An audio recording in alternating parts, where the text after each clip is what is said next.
People often have preconceived notions about palliative care. They think of it as a luxury rather than a necessity. But in fact, there are various studies that have been performed to challenge this notion. Let's review some of the most noteworthy of these studies. The first study I'd like to talk about happened in 2010. Researchers collected 151 patients with metastatic lung cancer and randomized them into two categories. One category was scheduled to receive standard care, while the other category was scheduled to receive standard care plus palliative care.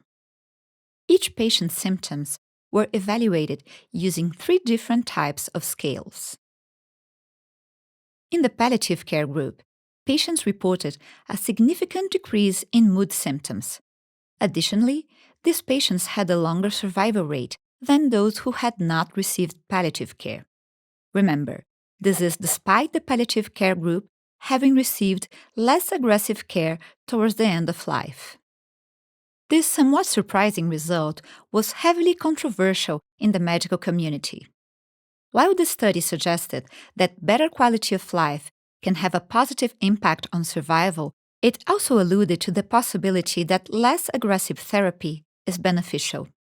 Perhaps high-intensity treatments such as chemotherapy or ICU admission do not prolong survival in patients with very advanced disease. On the contrary, they could be reducing survivability. Several years later, a different cohort followed over 20,000 patients to further investigate this claim. The conclusions suggested that palliative care received between 31 and 359 days after a cancer diagnosis was associated with longer survival and a lower death rate.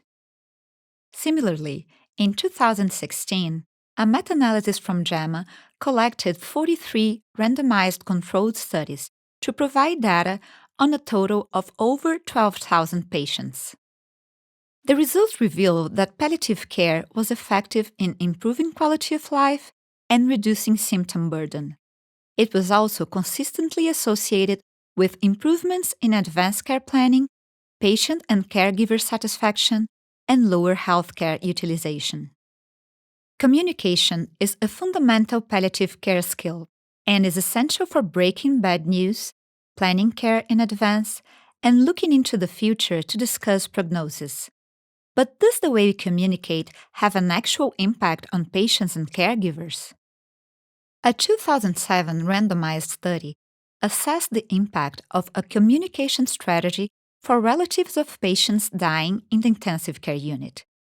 Patients in the intervention group had significantly less symptoms related to post-traumatic stress disorder and lower depression and anxiety scores. All this evidence demonstrates that palliative care interventions can effectively relieve suffering and have an impact not only on patients but also in their families and caregivers. It almost makes you wonder why palliative care isn't utilized more often, doesn't it? So I hope you liked this video. Absolutely make sure to check out the course this video was taken from and to register for a free trial account which will give you access to selected chapters of the course.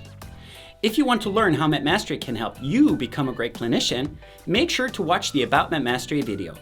So thanks for watching, and I hope to see you again soon.